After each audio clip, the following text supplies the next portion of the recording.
నేను నాగార్జున సాగర్ నుండి వచ్చానండి. మొన్న లాస్ట్ టైం ఏసీఎఫ్ ఎగ్జామ్ నిర్వహించిన ఈ బౌద్ధ సమాజం గురించి, బౌద్ధ విధానాలు, బుద్ధుని యొక్క ఆలోచనలు, డాక్టర్ బిఆర్ అంబేద్కర్ గారి రచనలు, ప్రసంగాలు, రాజ్యాంగంపై అవగాహన, వీటి మీద నిర్వహించిన పరీక్ష చాలా బాగుంది. ఇటువంటి పరీక్ష నిర్వాహకులు పరీక్ష నిర్వహించడం వల్ల అన్ని రకాల ప్రజలలోకి, అన్ని వర్గాల్లోకి డాక్టర్ బిఆర్ అంబేద్కర్ గారి భావాజాలాన్ని తీసుకువెళ్ళడానికి చాలా దోహదపడింది. నా పేరు మరికంటి రవికుమార్. నేను విఆర్ఓగా పనిచేస్తున్నాను. పల్నాడు జిల్లా మాచర్ల మండలం నాగార్జున సాగర్ ప్రాంతంలో నుంచి వచ్చాను.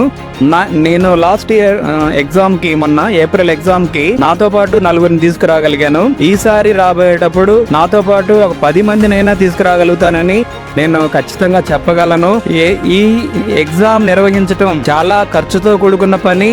అంతేకాకుండా నిర్వాహకులు చాలా శ్రమతోటి, ఎంతో క్రమశిక్షణతోటి నిర్వహించిన ఎగ్జామ్స్ ని బట్టి చాలా థ్యాంక్స్ అండి. తమ సమయాన్ని, విలువైన సమయాన్ని ఈ కార్యక్రమాలకు నిర్వహించటం, ఇటువంటి కార్యక్రమాలని ముందుకు తీసుకుని వెళ్ళడం, మంచి సాహిత్యాన్ని కూడా మనకు అందిస్తున్నారు. బుక్స్ రూపంలో, ప్రింటెడ్ బుక్స్ రూపంలో. చాలా వరకు బుక్స్ అందుబాటులో లేవండి. పల్నాడు మారుమూల ప్రాంతాల్లో అయితే బుక్స్ అసలు లభ్యంగా లేవు.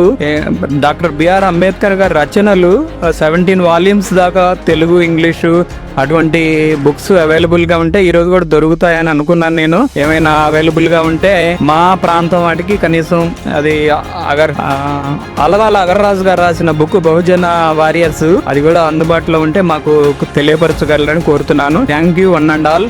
జై భీమ్, జై భారత్. ప్రపంచానికి దిశానిర్దేశం చేసిన అంబేద్కర్ గారు, ఆయన యొక్క విగ్రహాలు అత్యున్నత స్థాయిలో 450 అడుగుల ఎత్తైన విగ్రహాన్ని చైనాలో ఏర్పాటు చేయబోతున్నారని నేను పత్రికల్లో విన్నాను. అలాగే అమెరికాలోను.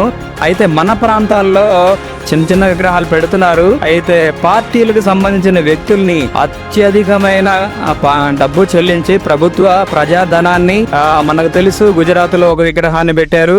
ఇక రాబోయే కాలంలో కోరుకొండ అక్కడ ఏదో విగ్రహాన్ని పెడతారని పత్రికల్లో వార్తలు వస్తా ఉన్నాయి. ఇలాంటి సందర్భంలో అంబేద్కర్ గారు ప్రతి ఒక్క మనిషి హృదయంలో, మానవుల హృదయంలో కొలువై ఉండాలని, బుద్ధుని యొక్క భావాజాలాన్ని ప్రపంచానికి తెలియజేయాలని, జ్యోతిబా ఫూలే, పెరియార్ ఇటువంటి విగ్రహాలు మనం చూస్తా ఉన్నాం, పుస్తకాలు చూస్తున్నాం. కానీ కుల నిర్మూలనలో వారు చేసిన కృషి మన అడుగుదాడల్లో కూడా నడవాలని, ప్రతి కార్యాలయాల్లో కులం నిర్మూలన కావాలని బలంగా ఆకాంక్షిస్తూ, మీరు నాకు అవకాశం ఇచ్చినందుకు నిర్వాహకులకు ప్రత్యేకంగా ధన్యవాదాలు తెలుసుకుంటూ ముగిస్తున్నాను.